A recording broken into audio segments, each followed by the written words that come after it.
Hello, referenda are now becoming more popular than ever. We have recently seen them in the United Kingdom, the Crimea, the Kurdistan region of Iraq, and the latest in Catalan referendum of Spain that ended with a 90% vote for independence.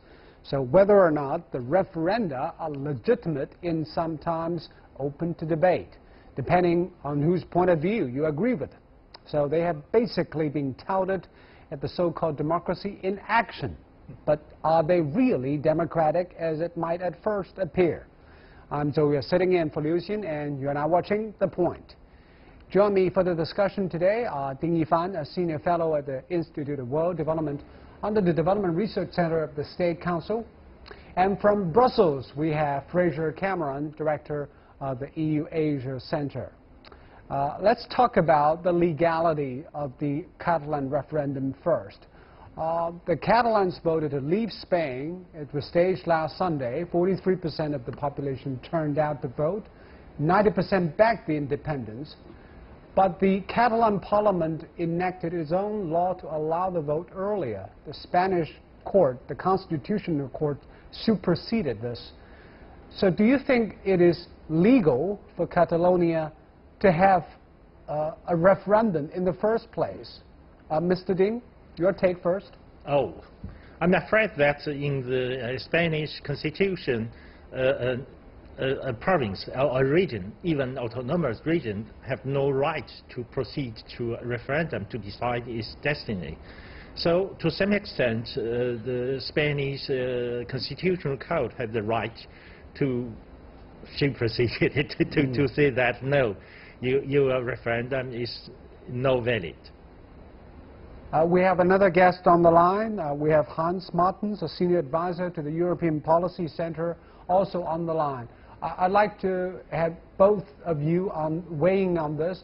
Do you think the Catalan referendum is legal? Fraser? No, it certainly is not. As the previous speaker said, it's part of Spain, and no part of Spain can actually carry out a referendum on its own without the authority of the Spanish Parliament as a whole, and the Constitutional Court declared it was illegal. So that's a very simple answer. And Hans, you also think it is illegal? Yeah. Why? I agree, but it also shows some of the weaknesses of the idea of referendum, because I mean anybody can call a referendum whether it's legal or not legal, but this is also an instrument, you know, for populism. It doesn't say anything really about what the real situation is, and it is, in my opinion, a misuse of the political instrument called a referendum. You said it's a political instrument, but from the eyes of the Catalans, they are different from the Spanish. They have their own history and culture. They want to have an independent entity. What's wrong with that? Okay, there's nothing wrong with that. There's nothing wrong with the Scots wanting to be independent. There's nothing wrong with anybody being independent. I'm just saying follow the rules. But what I'm also saying was not really about this. It was about what I thought we should talk about today, the instrument, the political instrument called the referendum.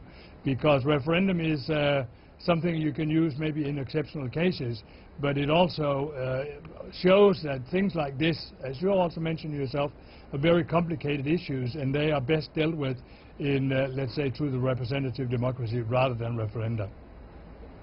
So referendum is used in what kind of occasions, on what kind of issues, Mr. Ding, do you think it is appropriate? Actually, referendum is considered as a direct... let's take from Mr. Ding first, please. I think that referendum is used as a direct democratic instrument in most of Western countries. Well, they said that the referendum is the highest democratic form of the popular decision. So they use it for very, very important issues such as European Constitution, but in most of the cases, the referendum on European Constitutional Charter has been failed. So the referendum may hide a lot of mistakes in people's perception of democracy, because it depends on a lot of conditions. In the case of referendum on Brexit, for example, Cameron, so the former British Prime Minister, think that it could be a very, very canny behavior for himself to resort to the referendum to solve a very difficult problem in Britain. Well, nobody thinks that that day it will be raining. So a lot of people didn't go to the box for vote. So the next day, when the result came out, a lot of people feel very, very sad, and they feel regret. They regret not being able to go to the box to vote. So there is too much unhappiness or an inadvantage in referendum. But do you still believe that it is okay for the British to vote on whether or not to leave the EU through a referendum? Because UK people think that the referendum is the highest democratic way to decide their common destiny. So that's why they use this referendum to decide their common soul. And Fraser, can we compare these different kind of referenda in different countries about different issues? For example, there was the Iraqi Kurdistan referendum. That result showed over 90% of votes in favor of independence. A little bit similar like the Catalan here. Can we compare that with the Scottish referendum that took place several years ago? Well, referendum are used essentially for political purposes. They always have been. Sometimes they're used to try and resolve a party dispute, because essentially that was the reason behind the Brexit referendum. British Prime Minister David Cameron was trying to resolve an inter-party dispute amongst the Conservatives, and clearly that has failed. There are countries where you have referendum quite regularly. It's almost part of the political culture, like Switzerland. They vote almost every month.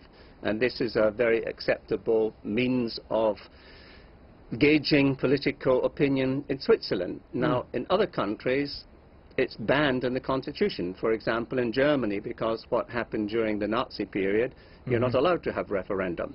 Now, I don't think you can compare what happened in Catalonia or Kurdistan, because they're not independent countries.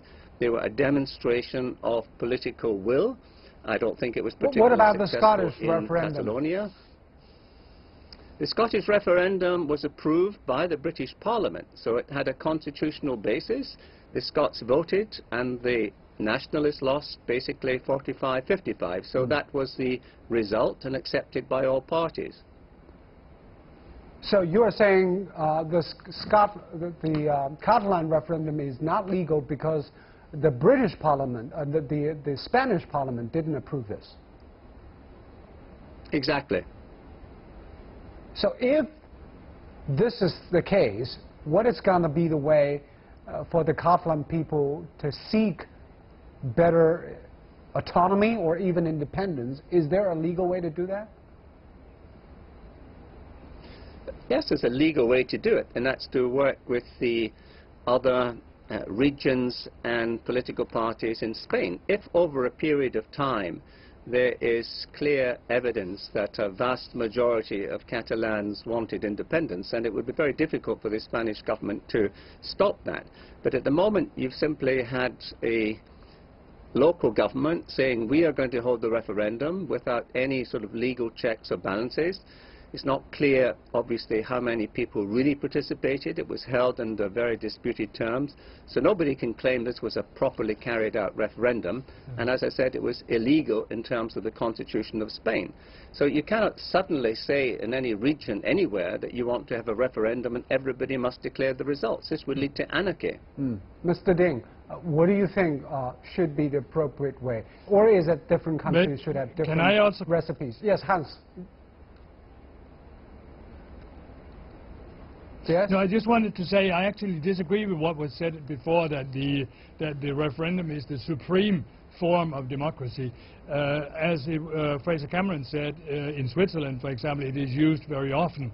But I would say that this is as a reserve in most of the European countries, because what we do have here is the representative democracy, which I think is the supreme form for democracy. And that is, by the way, what the British always has used and always has heralded as the right form of democracy. Only when it comes to EU questions do they actually use the referendum from time to time. But let me say also... But what about the Swiss way of using referendums more regularly than you have in let me finish this. No, but let me just finish, because if you want to use a referendum, you need to have a clear-cut yes or no question. And you need to demonstrate to people what are the consequences of yes and no. And in the Brexit referendum, it was clear what would happen if you voted yes for Remain, but it was also unclear what would happen if you voted for Brexit. And that's what you're seeing now. This unclarity, it persists. And that's why the referendum was just an excuse to try and calm down the Conservative Party. It was not the right way to do this decision. So if every question, Mr. Ding, goes to a referendum, that will, of course, will not be feasible in first place. So it seems Hans is suggesting that some politicians might use the form of referendum to their political gain. Is that what you're saying? We've seen that in Denmark as well. Yeah, in Denmark this is being done quite a lot. But I also agree with what was said about Germany, because referenda are also very, very, very good for populists, if you like. They're normally preferred by populists. And I don't agree with much of what Margaret Thatcher has said, but she once said that this is probably a platform for demagogues and dictators. And I actually think that this is one way that you can mislead the public opinion, whereas the representative democracy means deliberations, it means you take time, it means you try to find the various facets in the often gray situations that are not black and white as the referenda sort of stipulates. Mr. Ding, do you agree it is actually politicians evading their responsibilities when they put issues to referendum, when they choose this is something they want to shoulder their responsibility to talk about? Unfortunately today, a lot of politicians are using referenda as a political instrument to gain favors, sometimes to gain popular votes. But historically, referenda could be a very, very dangerous instrument for some ambitious politicians. There is another word in English that is plebiscite. Plebiscite is a similar word to referendum. Well, nowadays we use seldomly this word, because the plebiscite has been used in French history by Napoleon Bonaparte and Napoleon III. They have been elected emperor by a plebiscite, by a sort of referendum. So even in Germany, in recent history, Hitler has been, to some extent, Hitler has been pushed to the Führer position by a series of referenda in Germany. So sometimes referendum could be a very dangerous instrument. And Fraser, there is a buzzword coming from referendum that is never-ending these days. It seems it refers to a scenario where there is a close result, and then the separatists or those agenda seekers will keep holding referenda once and again until they get the result they want. What do you make of this? Well, as I said, they have to do it within the legal and constitutional framework. In a democracy, there are always ways to actually work through and achieve ends.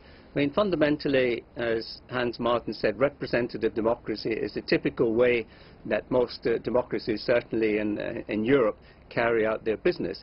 You sometimes have a referendum to ratify a major constitutional change. For example, when most of the Central and East European countries joined the EU in 2004, this was ratified by a referendum and accepted, inside and outside the country as a way to do that. But you cannot simply have a mix of representative democracy and referendum. You really have to go for one or the other. And the Brexit case was a classic example of how not to hold a referendum.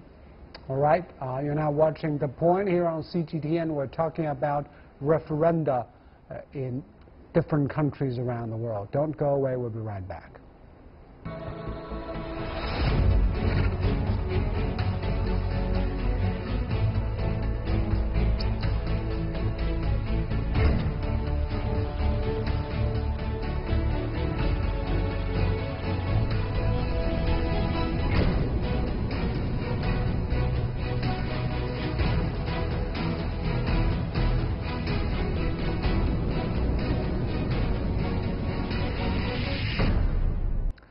The idea of referenda, according to Michael Marsh, a political scientist at Trinity College in Dublin, he said the simple answer is almost never. I've watched many of these in Ireland, and they really range from pointless to the dangerous. But from the words intent, referendum is basically one man, one vote. Why isn't referendum as democratic as it seems? Fraser?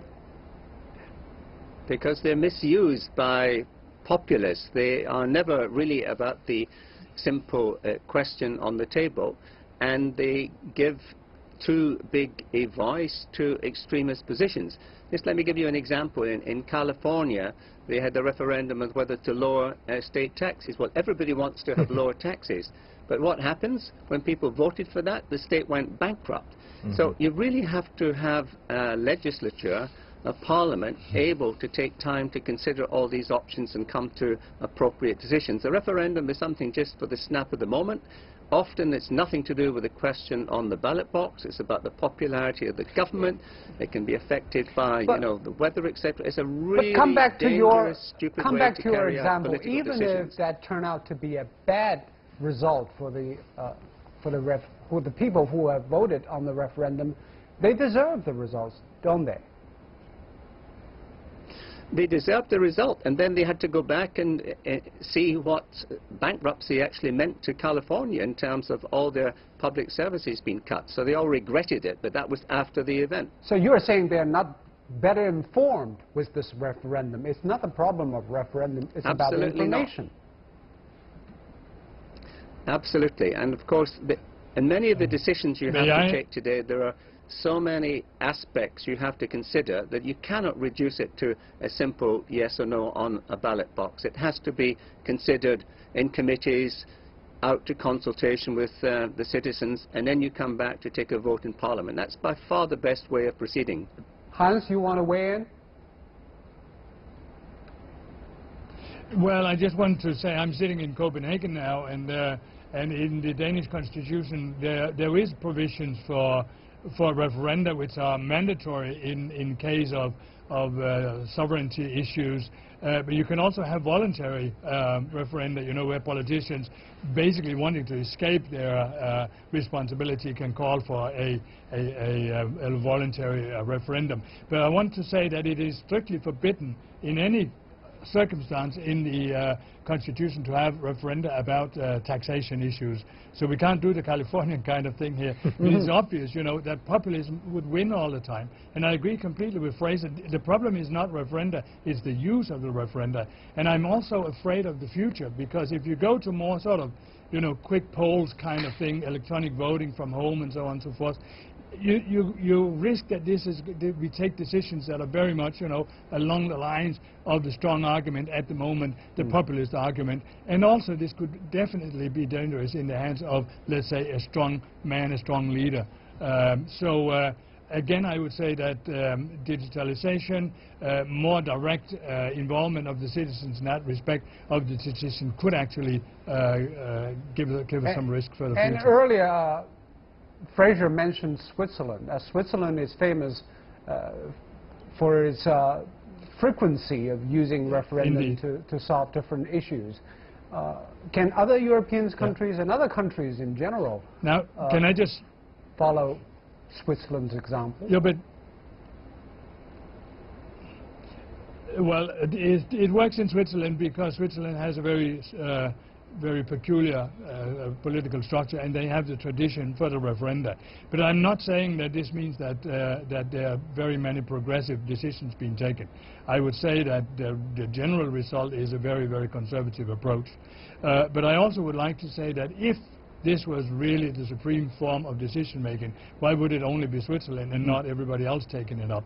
I mean, this has remained within the Swiss structure, the very decentralized structure, and it has not really been picked up by any other countries. Some, like Ireland, some, like Denmark, in some cases will have to have it, but it's not sort of mainstream. And Mr. Ding, do you share the same concern? Because people say sometimes referenda always appeal to people's emotions and sentiments rather than logic and reason. that's why in the time of populism, referendum could be used as a tool, and not to the advantage of the people who do that. I'm afraid that politicians should use referenda with a lot of caution, because in a referendum you have to answer yes or no. While in political decisions, too many things are so complicated that you need a long process of negotiation and to reach a sort of compromise in the end. So you have a long process to negotiate, to modify, and then to reach some consensus in the end. While in a referendum, you don't have this choice, and you have to choose yes or no. And then once the decision made, you may regret it in your whole life. And folks, throughout history, referenda have complicated legacy here, leading many countries to many difficult decisions: political independence, legitimizing dictatorships. Recently, it come back in waves all over Europe. What do you make of the trend, and how it will affect Europe as a social and economic experiment? Fraser, please. It makes it much more difficult when you have constant referendum and constant sort of electronic polling. You can see that newspapers like this, because it leads to sort of a confrontational style of politics. They think that might sell more newspapers or make their programs more interesting.